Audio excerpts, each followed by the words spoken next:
I mean, she couldn't go wrong with any of this, right?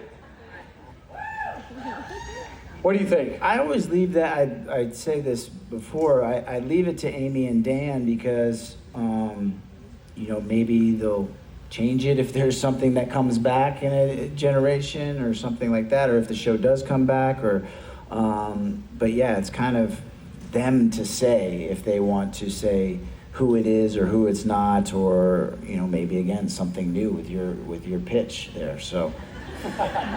So Amy and Dan, I leave it to them.